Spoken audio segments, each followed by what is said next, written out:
Iran और America, ये नाम जब भी साथ आते हैं तो बस टकराव की ही खबरें सुनने को मिलती हैं, है ना? पर सवाल ये है कि आखिर इन दोनों के बीच इतनी गहरी दुश्मनी है क्यों?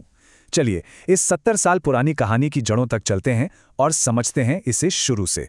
हाँ, तो सवाल यही है, ऐसा क्या हुआ था कि ये दुश्मनी आज तक खत्म होने का नाम ही नहीं ले रही?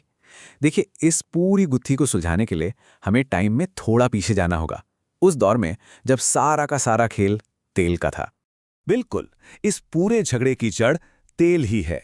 सारी कहानी शुरू होती है ईरान के बेशकीमती तेल के खजानों पर कब्जे की लड़ाई से। अब जरा 1951 से पहले के हालात पर नजर डालिए।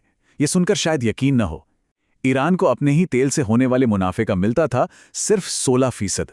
सिर्फ 16%, और बाकी का पूरा 84% वो सीधा जा रहा था ब्रिटेन की जेब में। मतलब कितनी बड़ी नाइंसाफी थी ये। लेकिन फिर आया साल 1951 और कहानी में एक बहुत बड़ा मोड़ आया। ईरान में लोकतांत्रिक तरीके से एक प्रधानमंत्री चुने गए, मोहम्मद मोसादेक। और उन्होंने एक ऐसा हिम्मत वाला कदम उठाया जिसने सब कुछ बदल दिया। उन्होंने ऐलान कर दिया कि ईरान का तेल ब्रिटेन का नहीं बल्कि ईरान के लोगों की संपत्ति है। यानी उन्होंने पूरी तेल इंडस्ट्री का राष्ट्रीयकरण कर दिया। अब ईरान के इस फैसले से ब्रिटेन और अमेरिका दोनों ही तिलमिला उठे। उन्हें यह बिल्कुल बर्दाश्त नहीं हुआ। तो इसके जवाब में क्या किया गया? इन दोनों देशों ने मिलकर 1953 में एक खुफिया साजिश रची। नाम था ऑपरेशन एजेएक्स, और इसका सिर्फ एक ही मकसद था, ईरान की चुनी हुई सरकार का तख्तापलट करना। और वो अपनी साजिश में कामयाब भी हो गए। 1953 में तख्तापलट हो गया। इसके बाद अमेरिका ने ईरान की गद्दी पर अपने एक वफादार आदमी को बिठा दिया, जिन्हें शाह के नाम से जाना जाता था। और फिर अगले 26 सालों तक उन्हीं का राज चला। तो इस तख्तापलट का सीधा सीधा फायदा किसे हुआ? जाहिर है अमेरिका को। शाह, जिनका पूरा नाम था मोहम्मद रजा पहलवी, उनके राज में ईरान के तेल के मुनाफे का 40% हिस्सा सीधा अमेरिका के पास जाने लगा। लेकिन जुल्म का राज हमेशा तो नहीं चल सकता है ना। शाह का दमनकारी शासन भी आखिर कब तक चलता?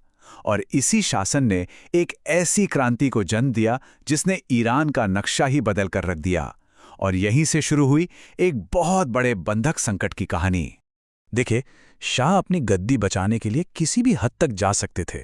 उन्होंने खुफिया पुलिस बना रखी थी, जिसका काम था लोगों पर जुल्म ढाना और जो भी सरकार के खिलाफ आवाज उठाए उसे बेरहमी से कुचल देना। बस इसी तानाशाही के खिलाफ 1979 में ईरान के लोग उठ खड़े हुए और एक जबरदस्त क्रांति हुई। अब क्रांति हुई तो शाह को देश छोड़कर भागना पड़ा। और वो भागे कहाँ? अमेरिका। अमेरिका ने उन्हें पनाह दे दी। बस इसी बात ने ईरान के लोगों के जख्मों को फिर से हरा कर दिया। उन्हें 1953 का वो तख्तापलट याद आ गया। एक डर उनके मन में बैठ गया कि इतिहास फिर दोहराया जाएगा, कि अमेरिका इसी शाह का इस्तेमाल करके एक और तख्तापलट करने की फिराक में है। और सच कहें तो यही डर आज तक अमेरिका पर ईरान के शक की सबसे बड़ी वजह है। और इसी डर, इसी गुस्से का नतीजा था ये नंबर 444, 444। ये क्या है? ये उन दिनों की संख्या है जब ईरानी छात्रों के एक गुट ने अमेरिकी दूतावास पर कब्जा करके 52 अमेरिकी डिप्लोमैट्स को बंधक बनाकर रखा था, पूरे 444 दिनों तक। सोचिए, इस एक घटना ने अमेरिका को पूरी दुनिया के सामने कितना शर्मिंदा किया होगा। तो इस हॉस्टेज क्राइसिस के बाद दोनों देशों के बीच की दुश्मनी एक बिल्कुल नए और कह सकते हैं कि पहले से कहीं ज्यादा खतरनाक मोड़ पर आ गई। हुआ ये कि 1980 के दशक में ईरान का अपने पड़ोसी देश इराक के साथ एक बहुत ही भयानक युद्ध छिड़ गया। और इस लड़ाई में अमेरिका ने किसका साथ दिया? ईरान का नहीं, बल्कि इराक के तानाशाह सद्दाम हुसैन का। अमेरिका ने सद्दाम को न सिर्फ हथियार दिए बल्कि खुफिया जानकारी देकर भी उसकी पूरी मदद की। अब जब चारों तरफ से इतना दबाव और खतरा बढ़ रहा था, तो ईरान ने भी अपनी एक स्ट्रैटेजी बनाई, एक टू प्रॉन्ग स्ट्रैटेजी। पहला, अपने आसपास के इलाकों में हिजबुल्लाह और हमास जैसे ग्रुप्स को सपोर्ट करना शुरू किया, उन्हें पैसा दिया। और दूसरा, और ये बहुत अहम था, उसने अपने नेशनल न्यूक्लियर प्रोग्राम यानी परमाणु कार्यक्रम की शुरुआत कर दी। और यही परमाणु कार्यक्रम हाल के सालों में दोनों देशों के बीच टेंशन की सबसे बड़ी वजह बन गया। और इसी के साथ शुरू हुई न्यूक्लियर डील की कहानी। यहाँ पर अमेरिकी पॉलिसी में एक ज़बरदस्त यू टर्न देखने को मिलता है। देखिए, 2015 में ओबामा एडमिनिस्ट्रेशन ने ईरान के साथ एक हिस्टोरिक न्यूक्लियर डील साइन की और सारे आर्थिक प्रतिबंध हटा लिए। सब ठीक चल रहा था कि कुछ ही साल बाद ट्रंप एडमिनिस्ट्रेशन आया और उन्होंने इस डील को इतिहास की सबसे घटिया डील बताकर कूड़े में फेंक दिया। और सिर्फ डील ही नहीं तोड़ी, बल्कि पहले से भी कहीं ज्यादा कड़े प्रतिबंध वापस थोप दिए। लेकिन बात यहीं खत्म नहीं हुई। ट्रंप एडमिनिस्ट्रेशन ने एक मैक्सिमम प्रेशर की पॉलिसी अपनाई, मतलब ईरान पर इतना दबाव डालो कि वो घुटने टेक दे। भारी भरकम आर्थिक पाबंदियां तो लगाई ही, साथ में नए टैरिफ भी जोड़ दिए।